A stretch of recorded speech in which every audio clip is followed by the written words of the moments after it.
રાજકોટમાંથી એક ચોંકાવનારી ઘટના સામે આવી છે, જ્યાં એક હિસ્ટ્રી શીટર યુવકની હત્યાના કેસમાં ક્રાઇમ બ્રાન્ચે મુખ્ય આરોપીની ધરપકડ કરી છે. પ્રેમ સંબંધ, બંદૂક અને બ્લેકમેલની આશંકા વચ્ચે આ સમગ્ર ઘટનાક્રમ સર્જાયો હોવાનું સામે આવી રહ્યું છે.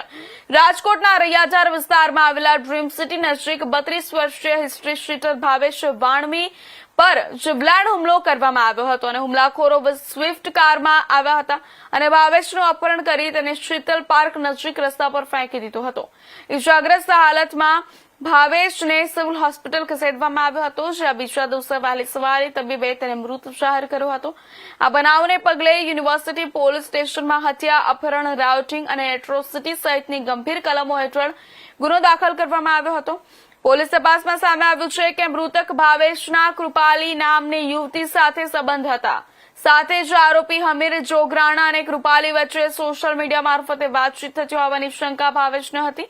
આ મુદ્દે બંને વચ્ચે લાંબા સમયથી બંદૂક ચાલતું હતું, તેમજ બ્લેકમેઇલ અને ખોટા કેસમાં ફસાવવાની ધમકી અંગે પણ વિવાદ ચાલતો હોવાનો ખુલાસો થયો છે. આ કેસમાં અત્યાર સુધી મુખ્ય આરોપી સહિત 4 આરોપીની ધરપકડ કરવામાં આવી છે, જેમાં મુખ્ય આરોપી હમીર જોગરાણાને અંકલેશ્વરથી ઝડપી પાડવામાં આવ્યો છે અને આરોપી વિરુદ્ધ અગાઉ પણ છેતરપિંડી અને આર્મ્સ એક્ટ હેઠળ ગુના નોંધાયેલા છે.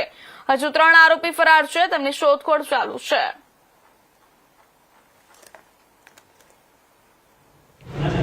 તારીખ 16/3/2026ના રોજ રાજકોટ શહેર યુનિવર્સિટી પોલીસ સ્ટેશનમાં ભાવેશ ડાયાભાઈ વાણવી નામના એક યુવાનની મર્ડર વિથ એટ્રોસિટીની ફરિયાદ દાખલ થયેલ હતી. આ ગુનામાં અત્યાર સુધીમાં 3 આરોપીઓની ધરપકડ થઈ ચૂકેલ છે, જેના નામ છે રવિ જોગરાણા, ગોપાલ જોગરાણા અને સાગર જોગરાણા. આ ગુનાના મુખ્ય આરોપી હમીર મેરાભાઈ જોગરાણા બનાવના સમયથી જ નાસ્તો ફરતો હતો. માનનીય CP sir, additional CP sir તથા ડીસીપી ક્રાઇમ જગદીશ બાંગરવા સરે આ ગુનાના આરોપીઓને તાત્કાલિક પકડવાની સૂચનો કરેલ હોય, જેના અનુસંધાને રાજકોટ સિટી ક્રાઇમ બ્રાન્ચની અલગ અલગ ટીમો આ ગુનાના આરોપીઓને પકડવા માટે પ્રયત્નશીલ હતી. ત્યારબાદ ટેકનિકલ સર્વેલન્સ તથા હ્યુમન ઇન્ટેલિજન્સની મદદથી આ ગુનાના મુખ્ય આરોપી હમીર જોગરાણાને અંકલેશ્વરથી પકડવામાં રાજકોટ સિટી ક્રાઇમ બ્રાન્ચને સફળતા મળેલ છે. આ ગુનાની વધુ તપાસ મદદનીશ પોલીસ કમિશનર શ્રી SC/ST નાઓ ચલાવી રહેલ છે, જેથી આ આરોપીને તેમને સોંપવાની તજવીજ ચાલુમાં છે. સર, મર્ડર પાછળનું કારણ શું હતું અને હાલ જે આરોપી પકડાયો છે એનો ગુનાહિત ઇતિહાસ શું છે?